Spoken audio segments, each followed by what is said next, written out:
नमस्कार बच्चों, आज हम आपको भारत की खोज में चैप्टर 3 का उपनिषद पेज नंबर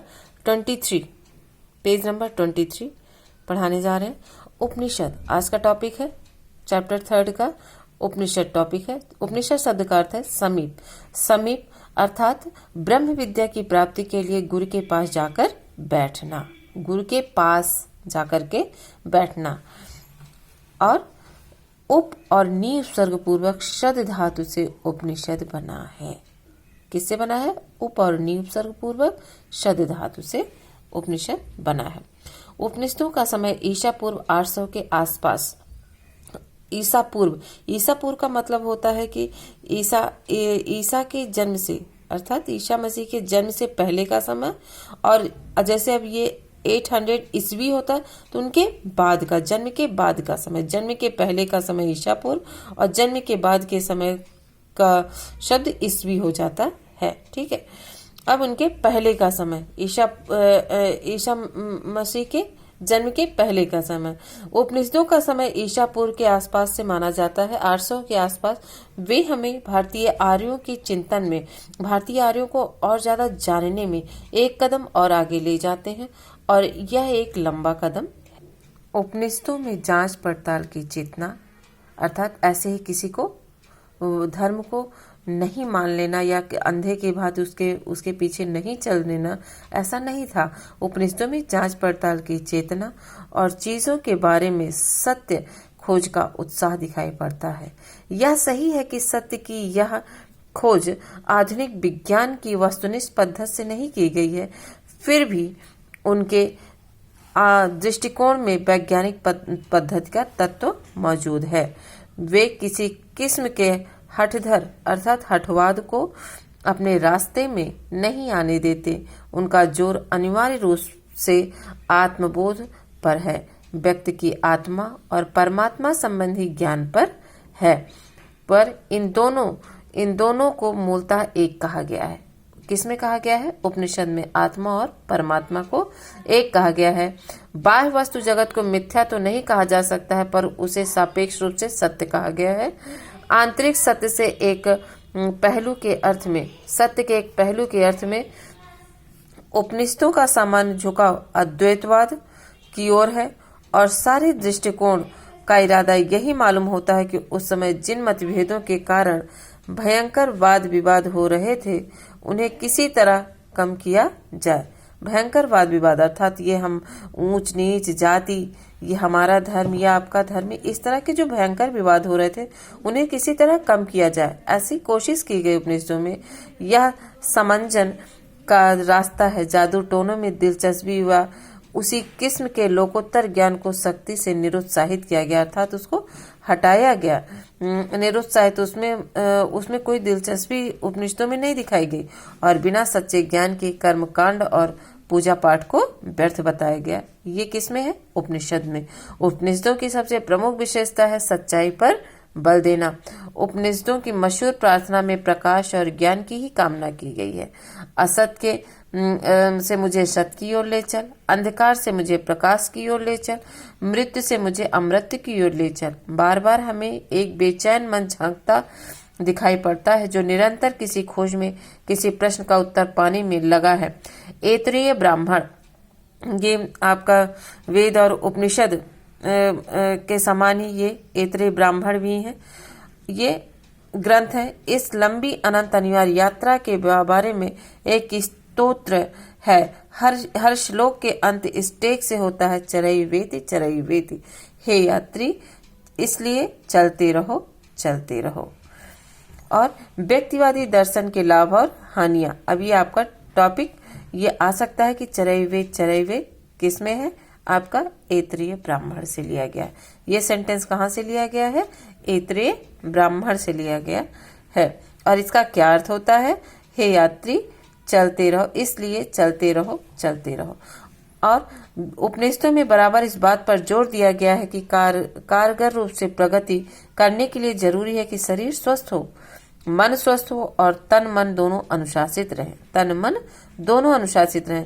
ज्ञानार्जन और किसी भी तरह की उपलब्धि के लिए संयम, आत्मपीड़न और आत्मत्याग, संयम खुद को नियंत्रण रखना, आत्मपीड़न अर्थात कठिनाइयों को सहन करना, आत्मत्याग और भोगवाद का त्याग करना जरूरी है।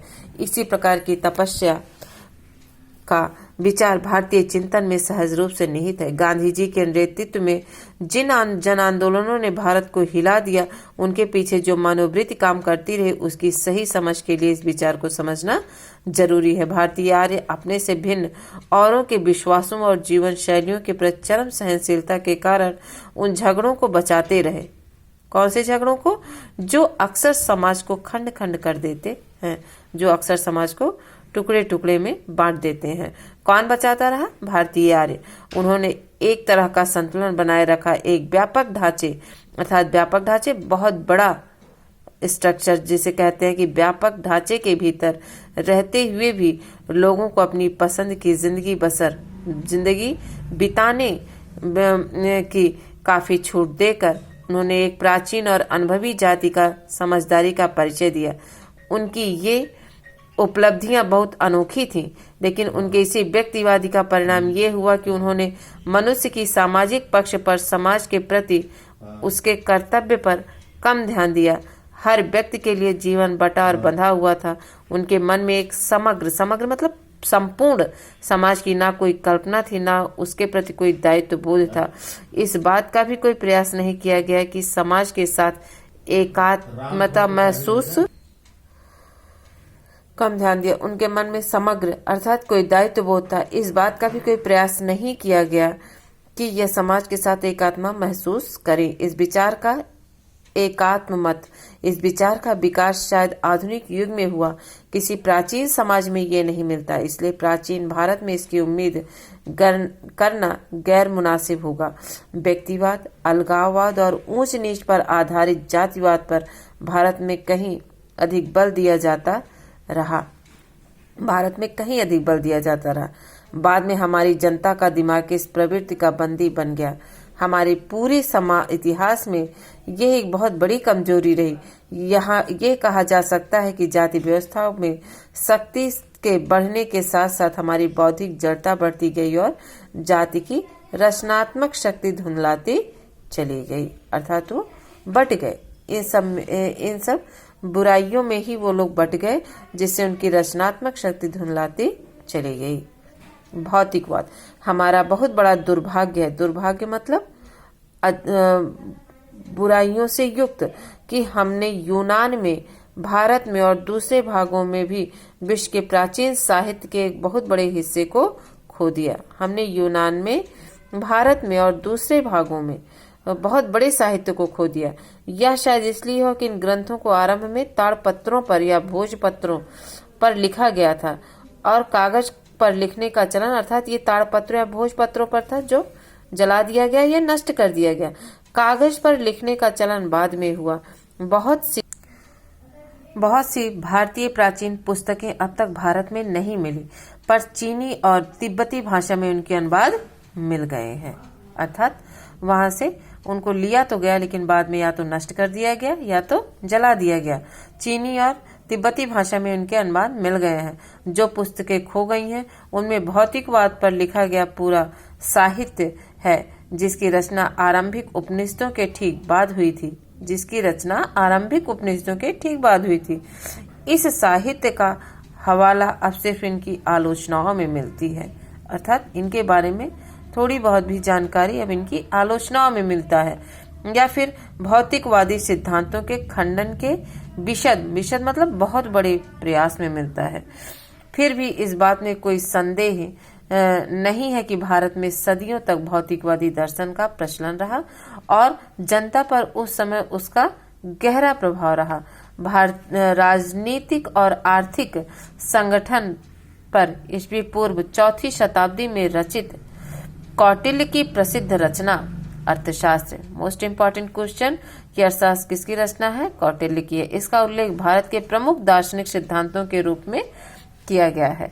भारत में भौतिकवाद के बहुत से साहित्य को पुरोहितों और धर्म के पुराणपंथी स्वरूप में विश्वास करने वाले लोगों ने बाद में नष्ट कर दिया। भौतिकवादियों ने विचार, धर्म और ब्रह्म विज्ञान के अधिकारियों और स्वार्थ से प्रेरित विचारों का विरोध किया। उन्होंने वेदों, पुरोहिताई और परंपरा प्राप्त विश्वासों पर विचार करते हुए यह घोषणा की कि विश्वास को स्वतंत्र होना चाहिए और पहले से मान ली गई बातों या अतीत के प्रमाणों पर निर्भर नहीं रहना चाहिए। उन्होंने हर तरह के जादू टोने और अंधविश्वास की घोर निंदा की। उनका सामान्य रुख उनके दृष्टियों से आधुनिक भौतिकवादी दृष्टिकोण जैसा था। वे अपने आप को अतीत की बेड़ियों और बोझ से मुक्त करना चाहते थे, उन तमाम बातों से जो प्रत्यक्ष दिखाई नहीं देती, साथ ही काल्पनिक देवताओं की पूजा से भी। उनके अनुसार वास्तविक अस्तित्व केवल विभिन्न रूपों में वर्तमान पदार्थ का और इस संसार का ही है माना जा सकता है। इसके अलावा ना कोई संसार है, ना स्वर्ग है और ना नरक है और ना ही शरीर से अलग कोई आत्मा। मन एवं बुद्धि और बाकी सब चीजों का विकास बुनियादी तत्वों से हुआ है। नैतिक नियम मनुष्य के द्वारा बनाई गई रूढ़ियां मात्र हैं। ये कौन मानता था? भौतिकवादी।